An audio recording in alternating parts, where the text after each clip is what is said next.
현재 독일 내 정당 지지율 1위는 강경 우익 성향의 AfD입니다. 그런데 AfD당 대표가 미국을 독일 내에서 몰아내고 러시아와 손을 잡으려 한다고 하는데요. 오늘 이 내용 좀 제대로 보도록 하겠습니다. 바로 보시죠. 우선 최근에 AfD의 당 대표인 알리스 바이델은 로이터 통신과의 인터뷰에서 독일 경제 침체를 활성화하기 위해서 러시아와 손을 잡아야 한다고 발언했습니다. 특히나 러시아산 원유와 가스 불매부터 중단해야 한다고 밝혔는데요. 알리스 바이델 AfD 당 대표는 저렴한 에너지가 독일 제조업의 성공 비결이었다며 그 에너지를 찾아야 한다고 발언했습니다. 그러면서 이런 에너지 손실은 우리를 수년간 후퇴시켰습니다. 수십만 개의 일자리가 사라졌습니다. 이에 따라 우리는 훨씬 더 높은 가격으로 에너지를 판매하는 미국에 의존하게 되었습니다. 라고 발언을 했죠. 실제로 독일은 우크라이나 전쟁이 본격화한 이후 국제사회의 대러시아 제재 흐름에 적극적으로 발을 맞췄습니다. 제재가 본격적으로 시작되기 전인 2022년까지만 해도 러시아는 독일 전체 원유 수입량의 3분의 1 이상을 책임지고 있었으며 천연가스 수입량의 절반 이상을 공급하던 핵심 에너지 공급국이었습니다. 독일은 오랫동안 러시아로부터 저렴한 에너지를 안정적으로 공급받아 가공하고 이를 바탕으로 고품질의 공산품을 만들어 전 세계에 수출하며 글로벌 제조업 강국이란 지위를 유지해왔습니다. 하지만 강력한 대러시아 제재가 실행에 옮겨지면서 이러한 경제적 선순환 고리가 완전히 끊어지게 되었습니다. 에너지 수입선이 차단되자 생산 원가가 가파르게 상승했고 저렴한 에너지를 기반으로 작동하던 독일 제조업의 근간 자체가 뿌리째 흔들리는 지경에 이르렀습니다. 급격한 에너지 가격 폭등은 기업들의 생산비 부담으로 직결되었으며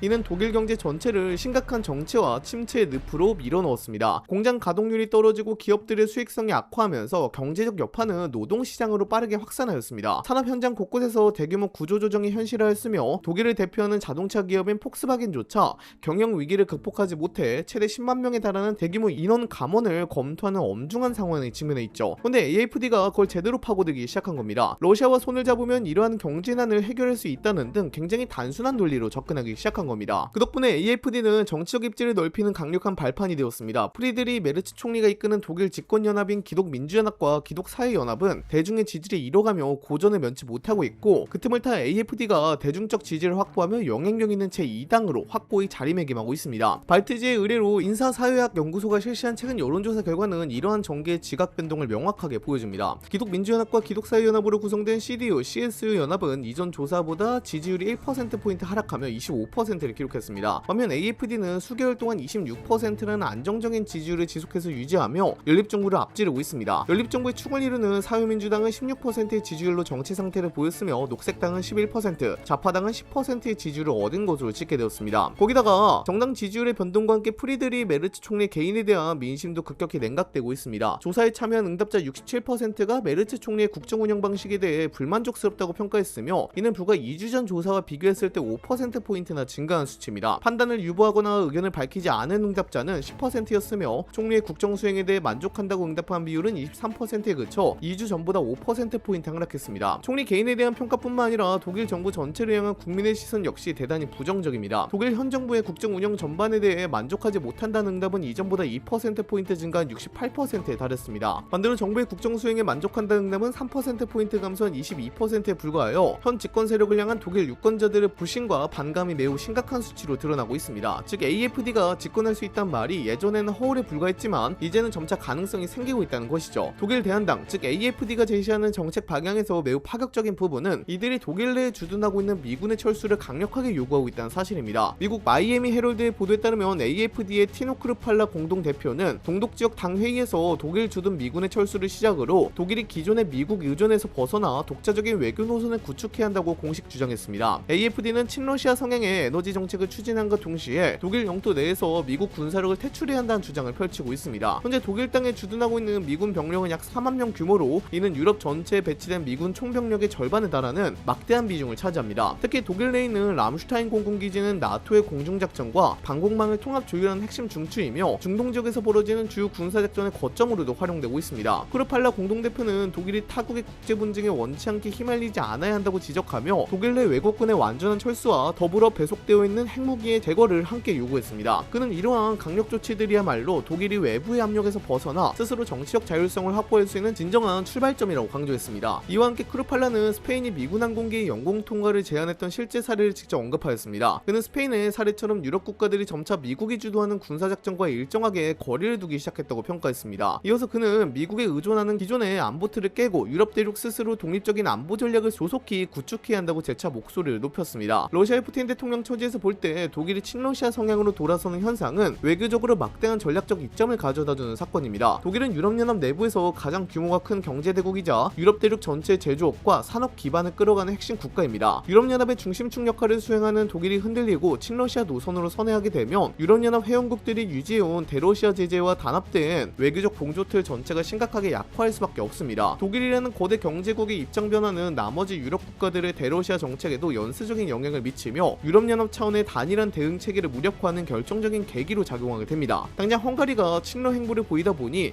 EU에서 추진하는 각종 러시아 압박 정책들이 막히기도 할 정도였으니까요. 러시아는 이러한 상황을 활용하여 서방 세계의 경제적 압박 전선을 약화하고 유럽 내부의 분열을 유도함으로써 자신들에게 유리한 국제 정세를 조성할 수 있습니다. 독일의 정책 변화 하나만으로도 유럽의 정치 및 경제적 단결력이 크게 흔들리며 이는 러시아가 가장 이상적으로 바라보는 외교적 구도가 실현되는 것을 의미합니다. 다만 AfD가 높은 지지율을 기록하고 있음에도 불구하고 실제로 독일의 정권을 잡고 집권할 수 있을지는 다각도의 검토가 필요합니다. 현재 독일의 주류 정치권에서는 강경 우익 성향 정당인 AfD와 어떠한 형태로도 연립정부를 구성하지 않겠다는 이른바 방화벽 원칙을 강력하게 유지하고 있습니다. 독일의 의원 내각제 특성상 선거에서 1위를 차지하더라도 과반 의석을 독점하지 못하면 다른 정당과의 연정이 필수적입니다. 하지만 기독민주연합을 비롯한 주요 정당들이 AfD와의 협력을 엄격히 거부하고 있어 지지율 1위를 달성한다 해도 실제 연립정부를 구성하여 집권당이 되기까지는 제도적으로 상당한 난관이 존재합니다. 그러나 AfD의 지지율이 지금처럼 지속해서 상승하고 여론의 압박이 커진다면 기존 정당들이 고수해온 연정 거부 원칙에 균열이 생길 수 있다는 분석도 제기됩니다. 지방선거나 특정 지역 정부 구성 단계에서부터 이러한 방화벽이 허물어지기 시작하면 중앙 정치 무대에서도 이 변화가 일어날 가능성을 완전히 배제할 수는 없습니다. 거기다가 유럽 전역에서 이민자 유입에 대한 사회적 불안감이 고조되면서 반이민 정서가 넓게 확산하고 있습니다. 독일 역시 이러한 유럽 전체 흐름에서 벗어나 있지 않으며 이민자 관련 이슈가 국가적인 주요 현안으로 부상했습니다. AfD는 유권자들이 느끼는 이민자에 대한 거부감과 불안 심리를 활용하여 자신들의 정치적 입지를 더욱 강화하고 있습니다. 최근 유럽 각지에서 발생한 이민자 관련 테러 사건들과 치안 악화 문제는 반이민 여론을 자극하는 주요 원인이 되었습니다. 일부 이민자들에 의해 벌어진 폭력 및 테러 사건은 대중에게 직접적인 안전 위협으로 받아들여졌으며 기존 정부의 이민 관리 능력에 대한 불신을 깊게 만들었습니다. 이와 함께 북아프리카에는 스페인 세우타 국경을 통해 모로코 불법 이민자들이 대거 난입한 사태는 유럽 유권자들에게 충격을 주었습니다. 수만 명에 달하는 불법 이민자가 한꺼번에 국경을 넘어 들어오는 상황은 유럽 전체 국경 통제 시스템이 제대로 작동하지 않고 있다는 인식을 심어주었습니다. AfD는 이러한 사건들을 적극적으로 언급하며 기존 집권 세력의 미온적인 이민 정책을 강력하게 비판하고 있습니다. 이들은 국경 통제 강화와 불법 이민자 엄단, 강력한 추방 정책을 요구하며 국가 안보와 국민 안전을 최우선으로 내세우고 있습니다. 이민자 증가로 인한 사적 비용 부담과 범죄율 상승에 불만을 느끼던 유권자들은 AfD의 강경한 반이민 공약에 적극적인 반응을 보입니다. 유럽 내부에 이민자 관련 갈등이 계속되고 국경 관리 부실 문제가 노출되는 상황이 이어진다면 반이민 정책을 전면에 내세운 AfD가 불안해하는 표심을 추가로 확보하여 향후 지지율을 한층 더 끌어올릴 가능성이 높습니다. 다만 이러한 가능성에도 불구하고 현실적으로 AfD가 단독으로 과반을 차지하거나 주류 정당들과 합의를 이루어 집권 시나리오를 완성하는 것은 대단히 어려운 과제입니다. 독일 정치 지역 내에서 강경 우익 정당에 대한 견제 장치가 매우 견고하게 작동하고 있으며 대중적 거부감과 제도적 장벽이 여전히 강력하게 자리 잡고 있기 때문입니다.